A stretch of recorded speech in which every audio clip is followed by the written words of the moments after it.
का आगाज हो चुका है।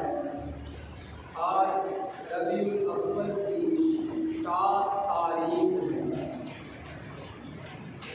ये वो महीना है जिस महीने में अल्लाह ताला के प्यारे महबूब हज़रत मोहम्मद मुस्तफ़ा सल्लल्लाहु अलैहि वसल्लम की विलादत हुई। मेरे भाइयों, गुज़िश्ता जुमा भी विलादत रसूल पर तकरीर की थी और साथ मकसद विलादत रसूल भी बयान किया। आज के जुमे का मौजूद भी यही है कि अल्लाह के प्यारे हबीब हज़रत मोहम्मद मुस्तफ़ा सल्लल्लाहु अलैहि वसल्लम जो इस दुनिया में मबऊस हुए हैं, आखिर उनका मकसद क्या था। ये मकसद हरगिज़ नहीं था कि हुजूर दुनिया में आए हैं और हम हुजूर के आने के चर्चे तो करें लेकिन हुजूर की सीरत के अमल न करें। मैं आप हज़रात की खिदमत में अपने प्यारे नबी हज़रत मोहम्मद सल्लल्लाहु अलैहि वसल्लम की अहादीस मुबारका में से चंद एक हदीसों को बयान करता हूँ। हज़रत जाबिर रज़ियल्लाहु ताला अन्हु ने मेरे पैगंबर से पूछा, हुजूर ये बतलाइए कि इस कायनात में सबसे पहले अल्लाह ने किसको बनाया था। कायनात के अंदर अल्लाह ने सबसे पहले किस हस्ती को बनाया या किस चीज को बनाया। तो मेरे पैगंबर ने फरमाया कि ए जाबिर, बुखारी और मुस्लिम की रिवायत, ए जाबिर, जब कायनात नहीं बनी थी, कुछ भी नहीं था, फरिश्ते भी नहीं थे, जिन्नात भी नहीं थे, इंसान भी नहीं थे, गोया के कायनात का एक जर्रा भी नहीं था, अल्लाह ने अपने नूर से मुझे मोहम्मद का नूर बनाया। मेरे आका की फजीलत तो ये है, मेरे आका का मर्तबा तो ये है कि हजरत आदम अलैहिस्सलातु वस्सलाम, मेरे अल्लाह ने फरमाया कि आदम वला तक़रबा हाज़िहि शजरा, तूने इस दरख्त के करीब नहीं जाना। आदम से गलती हुई, आदम से सहव हुआ, हजरत आदम को शैतान के वसवसों में डालकर आदम ने वो फल खाया। अल्लाह ने आदम को दुनिया में उतार दिया। अल्लाह आदम से नाराज हो गए तो हजरत आदम ने अल्लाह से कहा, अल्लाह मैं तुझे मोहम्मद मुस्तफ़ा का वास्ता देकर कहता हूँ, मुझे बख्श दे। हजरत आदम वो पैगंबर हैं जो सबसे पहले दुनिया में अल्लाह ने जिनको बनाया था। अभी उनके बाद कई सालों बाद जाकर मेरे पैगंबर ने आना, लेकिन हजरत आदम को पहले कैसे पता लगा। मेरा रब पूछता है, जानते हुए पूछता है। रब तो मेरा आलिम गैब है, वो तो हर चीज को जानता है, लेकिन फिर पूछता है कि आदम तुझे कैसे पता चल गया कि मेरा एक पैगंबर आएगा, मेरा लाडला महबूब आएगा। हजरत आदम ने फरमाया कि अल्लाह, जब तूने मुझे जन्नत से उतारा, दुनिया में भेजा, मैंने अर्श के कोने कोने पर देखा, ला इलाहा इल्लल्लाह मुहम्मदुर रसूलुल्लाह। मैं समझ गया कि जिस रब ने अपने नाम के साथ जिस हस्ती का नाम मिलाया है वो कोई आम हस्ती नहीं, वो खास हस्ती। इस रिवायत को इमाम बहकी ने मुस्नद अहमद में इमाम हाकिम ने बयान किया है और इमाम हाकिम ने इसे मुस्तनद अहादीस में लिखा है कि ये झूठी रिवायत नहीं है, ये सच्ची रिवायत है। ऐसा हुआ था, अल्लाह के नबी ने फरमाया कि ऐसा हुआ। आदम की बख्शिश, मेरा नाम, मेरी मोहब्बत, मेरा वसीला बनकर आदम की बख्शिश हुई। मेरे मोहम्मद की बरकतें तो ये, फजीलत तो ये। मैं अल्लाह ताला के कुरान मजीद के अंदर से जब उसे खोलता हूँ, अलिफ लाम मीम से लेकर वन्नास की सीन तक मुझे हुजूर की सीरत ही नजर आती है, हुजूर की बातें ही नजर आती है। यकीन करें, आप तो रात देखें जो हजरत मूसा पर उतरी है, वहां पर हजरत मूसा की सीरत नहीं मिलेगी, अगर मिलेगी तो बहुत कम तादाद में। इंजील देखें जिस जो हजरत ईसा पर उतरी, वहां पर हजरत ईसा की सीरत नहीं मिलेगी। ज़बूर देखें जो हजरत दाऊद पर उतरी, उस पर आपको हजरत दाऊद की सीरत नहीं मिलेगी। लेकिन मेरे मोहम्मद की किताब, रब का कुरान, मेरे मोहम्मद के कलाम को देखिए, अलहम्द की अलिफ से लेकर वन्नास की सीन तक मेरे पैगंबर की सीरत ही सीरत मिलेगी। ये हुजूर का मकाम है, हुजूर का मर्तबा, हुजूर की शान तो ये है। मैं कैसे अपने हुजूर से मोहब्बत कैसे बयान करूं? मेरे महबूब से मोहब्बत तो मेरे रब ने की है। अल्लाह ने फरमाया, या अय्युहन नबिय्यु इन्नी रसूलुल्लाह इलैकुम जमीआ, कि ए नबी, हमने तुम्हें सारी कायनात का नबी बनाकर भेजा। लेकिन अल्लाह ने जब आदम को भेजा, मखसूस इलाके का, मखसूस जगह का, मखसूस रकबे का नबी बनाकर भेजा। अल्लाह ने हजरत नूह को भेजा, मखसूस रकबे का, मखसूस जगह का, मखसूस शहर का, मखसूस मुल्क का नबी बनाकर भेजा। सारी कायनात का नबी नहीं बनाया। अल्लाह ने इसी तरह हजरत शुएब को भेजा, शुएब की मौजूदगी में हजरत मूसा को भेजा। एक ही वक्त में दो नबी हैं, एक नबी फला जगह का, एक नबी फला जगह का। उन दोनों को अल्लाह ने नहीं कहा कि मूसा तुझे मैंने सारी कायनात का नबी बनाया। नहीं नहीं, जितने नबी आए मखसूस इलाके के लिए, मखसूस शहर के लिए, मखसूस रकबे के लिए। लेकिन जब बारी आमिना के लाल महबूब रब्बे दुल जलाल हजरत मोहम्मद मुस्तफा अहमद मुजतबा महबूब किबरिया या सय्यदुल बशर व या साहिबुल जमाल मिन वजहिकल मुनीर लक़द नुव्विरल कमर, अल्लाह ने हजरत मोहम्मद मुस्तफा को भेजा। अल्लाह ने फरमा दिया, या अय्युहन नबी, ए मेरे नबी, ए मेरे महबूब, ए मेरे पैगंबर, ए मेरे दोस्त, इन्नी रसूलुल्लाह, मैंने तुझे रसूल बना के भेजा। मुल्के पाकिस्तान के लिए नहीं, मुल्के सऊदी अरब के लिए नहीं, मैंने तुझे मखसूस इलाके का नबी नहीं भेजा, बल्कि कैसा नबी, इन्नी रसूलुल्लाह इलैकुम जमीआ, मैंने तुझे सारी कायनात का नबी बनाकर भेजा। ये मेरे पैगंबर का रब, मेरे पैगंबर का रुतबा है, मकाम ये है मेरे हुजूर का। आज हमने हुजूर से मोहब्बत की वजह से गलत गलत खराबात को शुरू कर दिया। ये मोहब्बत नहीं है। मोहब्बत करनी है तो उन चीजों से करो जिन चीजों को अल्लाह ने कुरान में लिखा या मोहम्मद के फरमान में लिखा।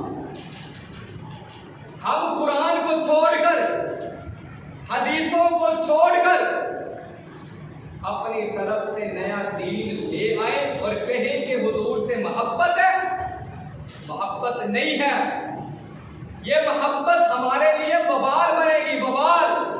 कब्र में इसका हिसाब होगा कि जब वो कुरान में नहीं था, हदीस में नहीं था, सहाबा के अमल में नहीं था, क़ियास में नहीं था, इमामों के अमलों में नहीं था, तो तूने ये अमल क्यों किया? उस वक्त क्या जवाब? बात को जरा समझना है। आप हजरात बैठे हैं, इस बात को पहले ज़हन में रखें। ये सारे बयान का मुकद्दिमा बयान करने लगा। मुकद्दिमा कहते हैं कि खुलासा, कि मैंने इसके अंदर क्या बयान करना है, उस मुकद्दिमे को ज़हन में रखें। आपने मेरी बातों को समझना ऐसे है कि मैं अपने से नहीं कर रहा, रब के कुरान से करूँगा या मोहम्मद के फरमान से करूँगा। जो हमारे ऊपर एक फिरका वारियत की हमने चादर ओढ़ी हुई है, इसको उतार दो। मैं भी उतार देता हूँ, आप भी उतार दो। मैं देवबंदी नहीं, मैं वहाबी नहीं, मैं कुछ भी नहीं, मैंने चादर को उतार दी। आपकी चादरों को उतार दें, न्यूट्रल होकर, मुतलकन होकर इस बात को समझना है कि आज हमने जो तरीके इख्तियार किए हैं, क्या ये मेरे पैगंबर ने किए थे? चादरों को उतार कर समझ रहे हैं। जब तक चादर नहीं उतरेगी तब तक बात समझ नहीं आएगी। इस बात को ध्यान में रखें। अगर जब तक हमने अपने कंधों पर फिरके वारियत की चादर को ओढ़ा हुआ है, तब तक न रब का कुरान समझ आएगा, न मोहम्मद का फरमान समझ आएगा। 5 मिनट के लिए हम बिल्कुल न्यूट्रल होते हैं। हम खुद कुरान को देखते हैं, खुद अहदीस को देखते हैं। आपके सामने रबीउल अव्वल का महीना, ये महीना बड़ा बाबरकत महीना, लेकिन इस महीने की फजीलत रमजान के महीने से ज्यादा नहीं है। इस बात को भी ध्यान में रखना। हालांकि ये महीना विलादत का महीना है। रमजान में विलादत नहीं, रमजान में रिसालत नहीं, रमजान में हिजरत नहीं, रमजान में वफात नहीं, लेकिन वो महीना अफजल है, ये महीना अफजल नहीं उससे, बाकी महीनों से अफजल है। वजह क्या है? अल्लाह ताला ने कुरान मजीद के अंदर रमजान की फजीलत बनाई भी है और रमजान की फजीलत बताई भी है। जरा तवज्जो करना, अल्लाह ने रमजान मुबारक की फजीलत को बनाया भी, इसकी बड़ी फजीलत है, बड़ी फजीलत है, और बताया भी कि बकाया महीनों में अमल करोगे सवाब, एक अमल का 1%, यहाँ पर करोगे 27%, यानी सवाब को क्या कर दिया। रबीउल अव्वल की फजीलत को सिर्फ मेरे रब ने बनाया है, बताया नहीं है। पूरे कुरान के अंदर आपको रबीउल अव्वल की फजीलत नहीं मिलेगी। रमजान की फजीलत आपको जगह जगह मिलेगी। शहर रमजान अल्लज़ी उन्ज़िला फ़ीहिल कुरआन हुदल लिन्नास व बय्यिनातिन मिनल हुदा वल फुरक़ान। अल्लाह फरमाते हैं रमजान वो महीना है जिसमें हमने कुरान को उतारा, फजीलत बनाई भी, फजीलत बताई भी। लेकिन रबीउल अव्वल की फजीलत को सिर्फ बनाया है, बताया नहीं। अब आप कहेंगे इतना बड़ा अमल हुआ और तू कह रहा है कि रमजान की फजीलत है ही, रबीउल अव्वल की फजीलत है, फजीलत बहुत ज्यादा, बहुत ज्यादा। मैं विलादत का मुनकिर नहीं हूँ। विलादत का मुनकिर कौन है? कौन कहता है कि हुजूर पैदा नहीं हुए? कोई है तो कहे कि हुजूर पैदा नहीं हुए। जो कहता है वो काफिर, उसका तो ईमान ही खत्म है। जो कहता है कि हुजूर पैदा नहीं हुए, विलादत का मुनकिर नहीं, विलादत के हम इकरार करते हैं। लेकिन एक बात ये है, आजकल एक बात जो ज़हनों में आती है और उलमा इसको बयान करते हैं, वो दूसरे उलमा की बात करते हैं। मैंने पहले कहा कि इसको इख्तिलाफी मसला नहीं लेना, मैं कुरान से बयान करूँगा, हदीस से बयान करूँगा। इसको ये नहीं कहना कि ये हमारे खिलाफ है, इसको पहले खत्म कर देना। फरमाया कि जब हुजूर पैदा हुए, हज़रत आमिना फरमाती हैं मेरे घर के ऊपर सितारे आए। बुखारी और मुस्लिम की रिवायत को बयान करते हैं, मेरे घर के ऊपर सितारे आए, करीब आए, मेरे घर में रोशनी हुई, यूं लगे कि सितारे अभी मेरे घर में गिर मरेंगे। फिर हज़रत आमिना फरमाते हैं कि अल्लाह ताला ने फरिश्तों को भेजा 3 झंडे लेकर। एक झंडा खाना काबा की छत में लगाया, एक मस्जिद अक्सा में लगाया, एक फरिश्ता एक झंडा पूरी दुनिया में लेके घूमा। हुजूर की आमद है, ये रिवायत है, सही रिवायत है, ये नहीं है गलत, सही रिवायत है। अल्लाह ताला ने अपने पैगंबर की आमद पे खुशी मनाई। खिलाफत हुई, घर के ऊपर सितारे आए रोशनियों की सूरत में, फरिश्ते आए झंडा लेकर घूमे।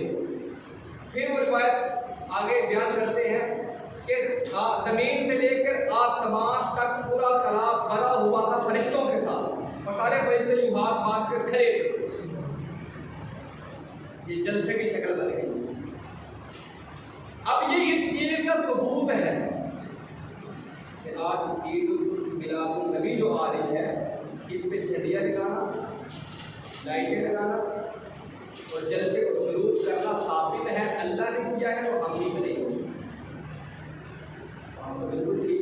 अल्लाह ने भी खुशी मनाई, तो हम क्यों नहीं मनाते? वजह क्या है?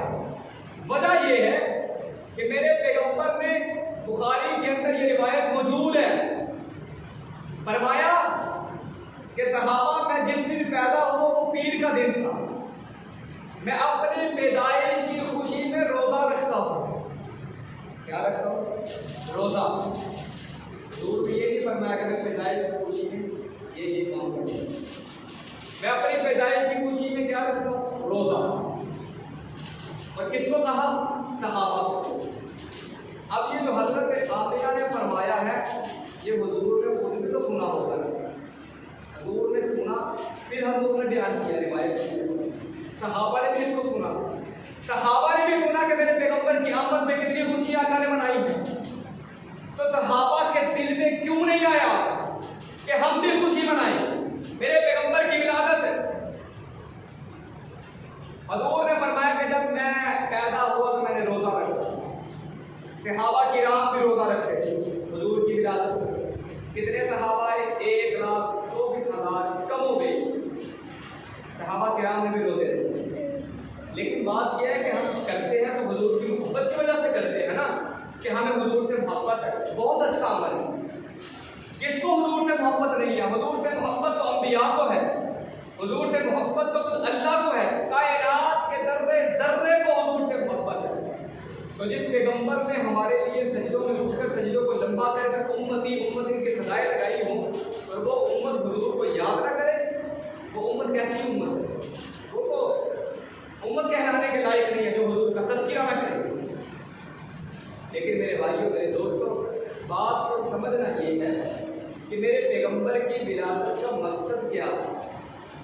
मकसद को समझना, इसको समझना हमारा मकसद है।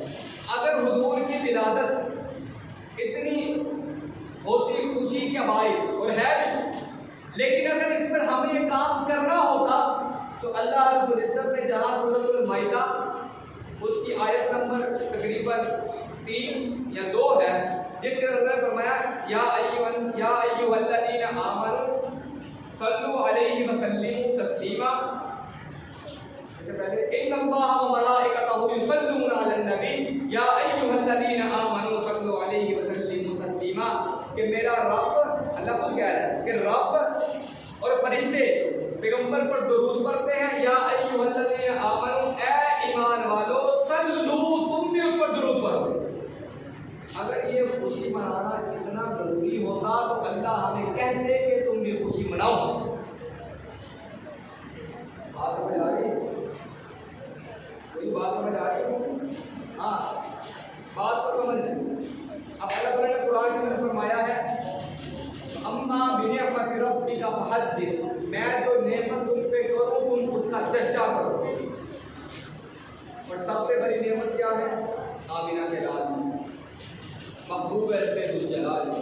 ये बातें मैं वो बता रहा हूँ कि जिनकी वजह से इन कामों को किया जाता है। वो अम्मा बिनिअमति रब्बिका फहद्दिस, मैं जो नेमत करूँ उससे खूब चर्चा करो। मेरा सवाल ये है कि ये आयत आज के मौलवी के ऊपर उतरी है या 1400 साल पहले पैगंबर पर उतरी? आज के मौलवी को उतरी है 1400 साल पहले, मेरे ऊपर तो नहीं आया उतरी। मैंने इसको वो नहीं समझा जो मेरे पैगंबर ने समझा है। फिर मेरे पैगंबर के सबसे जानशीन और मोहब्बत करने वाले कौन थे? सहाबा किराम। उन्होंने इस आयत को नहीं समझा, ताबईन ने इस आयत को नहीं समझा, तबा ताबईन ने इस आयत को नहीं समझा। आज हमने इस आयत को समझ लिया। आप थोड़ी इख्तिलाफी आई है, बार आयत को मैं छोड़ देता हूँ। तो अल्लाह रब्बुल इज्जत ने हज़रत सल्लल्लाहु अलैहि वसल्लम को भेजा और फरमाया, लक़द कान लकुम फ़ी रसूलिल्लाहि उस्वतुन हसना, कि मैंने तुमके अंदर एक पैगंबर भेजा है जो एक बेहतरीन नमूना है। पिछले जुमले में मैंने बताया कि वो जो माइकल नाम उसने बताया था कि वो ईसाई था, एक उसने किताब लिखी है 100 बरियात। उसने सबसे पहले हुजूर का नाम लिखा। उसने इसलिए लिखा कि आमिना के लाल में एक बाप की जिंदगी भी गुजारी, एक बेटे की जिंदगी भी गुजारी, एक शोहर की जिंदगी भी गुजारी, एक तिजारत की जिंदगी भी गुजारी। हुजूर ने सारी मामलात को बताया है। हजरत ईसा ने शादी नहीं की, गोया कि वो शोहर की जिंदगी नहीं गुजारी, बच्चे नहीं थे, बाप की जिंदगी नहीं गुजारी। 40 साल की उम्र में अल्लाह ने उठा लिया। उसके बाद हजरत ईसा ने तिजारत की जिंदगी नहीं गुजारी, ना तिजारत का तरीका बताया, ना हजरत ईसा ने बाप होने का तरीका बताया कि बाप के औलाद से क्या हकूक, ना हजरत ईसा ने अपना शोहर के हकूक बतलाए। तो उस ईसाई ने कहा कि जिस मोहम्मद ने हमें हर चीज बताई है तो मेरी ये गैरत तकाजा नहीं करती मैं पहला नंबर छोड़ के उसे दूसरे, तीसरे, चौथे नंबर पे लिखूं। जब हुजूर हरम से तैबा की तरफ आए तो हरम वालों के दिल में क्या गुजरे? मैं कि हरम से तैबा को आने वाले तुझे निगाहें तरस रही हैं, हरम से तैबा को आने वाले तुझे निगाहें तरस रही हैं, जिधर जिधर से गुजर के आए खुदा से राहें तरस रही हैं। रसूल अतहर जहां भी ठहरे, रसूल अतहर जहां भी ठहरे वो मंजिलें याद कर रही हैं। जबीन अक़दस जहां झुकी है, जबीन अक़दस जहां झुकी है वो सजदा गाहें तरस रही हैं। सवाए बतहा गमों से पुर है, सवाए बतहा गमों से पुर है, फलाए अक़सा में दुख भरी है। अब एक मुद्दत से हाल ये है असर को आहें तरस रही हैं। जो नूर अफ़शा थी लहज़ा लहज़ा हुजूर अनवर के दम कदम से, जो नूर अफ़शा थी लहज़ा लहज़ा हुजूर अनवर के दम कदम से वो जलवा गाहें तरफ रही हैं, वो बारगाहें तरस रही हैं। फरमाया कि ख्याल फरमा के एक चश्मे आलम तेरी ही जानिब लगी हुई है, ख्याल फरमा के चश्मे आलम तेरी ही जानिब लगी हुई है। निगाह फरमा के सारी उम्मत की मीठी चाहे तरस रही। जब हुजूर पैदा हुए तो क्या हुआ? वो शायर ने बड़ा खूबसूरत लिखा है। फरमाया कि जब हुजूर पैदा हुए पुरनूर काबा और भी पुरनूर हो गया। काबा तो पहले पुरनूर काबा और भी पुरनूर हो गया। बतहा तमाम जलवा अगर दूर हो गया, पाई झलक जो साथी कौसर ने तूर की, जमजम से मौज उठी शराबे तहूर की। बज़्मे जहां में आज ये किसका वरूद है, बज़्मे जहां में आज ये किसका वरूद है। जिब्रील के लबों पर मुसलसल दुरूद है। बज़्मे जहां का क्या मतलब? यानी कि इस जहां में कौन आया? मुशाहिद के कौन आ गया है? किसका वरूद हुआ है? जो जिब्रील मुसलसल दुरूद पढ़ी जा रहा है। बज़्मे जहां में आज ये किसका वरूद है? जिब्रील के लबों पर मुसलसल दुरूद है। तो मेरे भाइयों, अल्लाह के प्यारे पैगंबर का मकसद ये नहीं था कि हम हुजूर से मोहब्बत अपनी पसंद के मुताबिक करें। नहीं, अल्लाह के हुजूर का मकसद ये था कि हम हुजूर से मोहब्बत हुजूर की पसंद के मुताबिक करें। एक बात मेरे जहन में आई, एक मैं सुन रहा था, बयान सुन रहा था, वो कह रहा था कि आबे ज़मज़म से कफन को धो लिया जाए, आबे ज़मज़म से कफन को धो लिया जाए, फिर उस कफन को अगर मैयत है, मैं अपने कफन को आबे ज़मज़म से धोता हूँ, फिर जब मैं मर जाता हूँ तो मैं वसीयत लिखता मुझे इस कफन में दफना। वो मौलवी साहब कह रहे थे कि उस कफन को जब दफनाया जाएगा किसी मैयत पर तो उस मैयत की फौरन बख्शिश हो जाएगी। फरिश्ते सवाल जवाब नहीं करेंगे, क्यों आबे ज़मज़म से धुला। अब आपको एक बात बताऊं, बुखारी के अंदर अब्दुल्ला बिन उबई एक आदमी गुजरा, हुजूर के दौर का, सहाबी नहीं था, मुनाफिक था। क्या था? मुनाफिक था। अल्लाह के पैगंबर ने कफन के लिए अपना कुर्ता दिया। आबे ज़मज़म आता है या अल्लाह के नबी का कुर्ता आता है? बताइए। अल्लाह के नबी का कुर्ता आता है ना। आबे ज़मज़म तो आता नहीं। अल्लाह के नबी ने अब्दुल्ला बिन उबई को अपना कुर्ता दिया कि इसकी बख्शिश हो जाएगी। अल्लाह ने बख्शिश नहीं की। क्यों? अल्लाह अदल के खिलाफ नहीं करता। एक आदमी सारी जिंदगी गुनाह करता रहे और आखिर में कहे कि मुझे आबे ज़मज़म से धुला हुआ कफन दे दो, बख्शिश हो जाएगी। एक आदमी सारी जिंदगी नेक अमाल करता रहे, अल्लाह उससे सवाल जवाब करे, ये अल्लाह के अदल के खिलाफ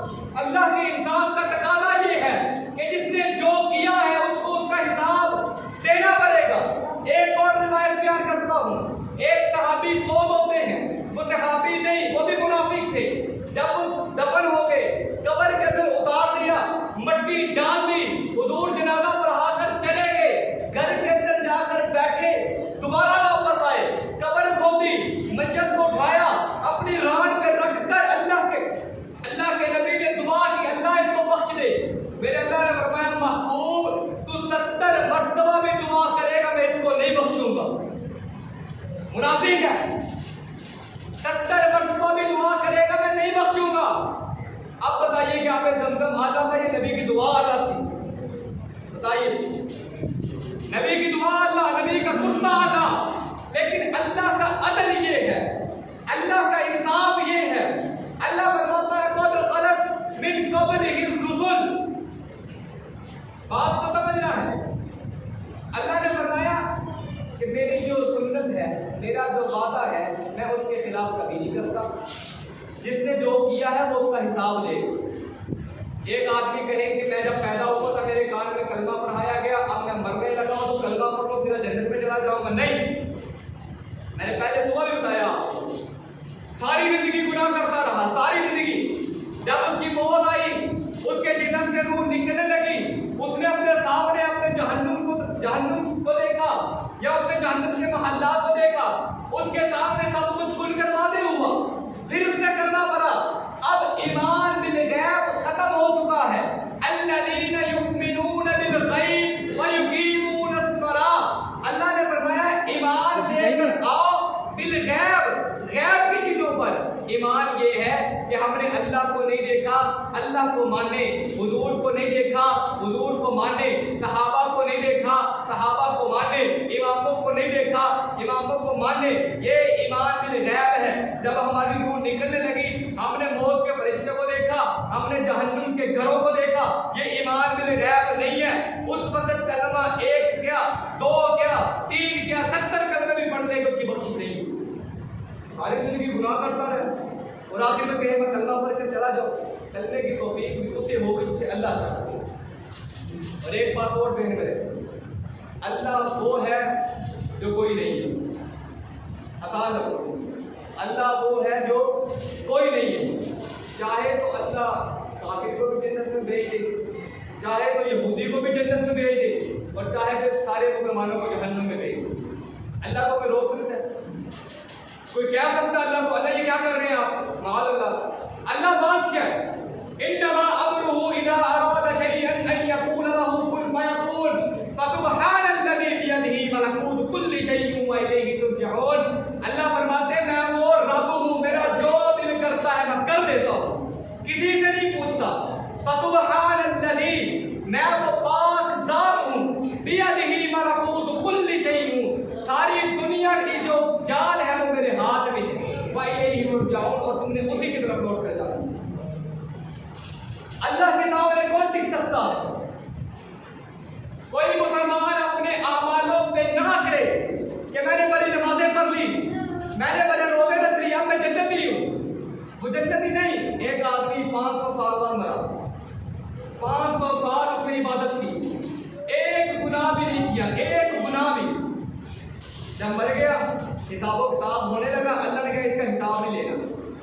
उसे कहा कि तू जन्नत में चला जाए, तूने बड़ी इबादत की, ये भी सही है, झूठी बात नहीं, तो मैं तू जन्नत में चला जा।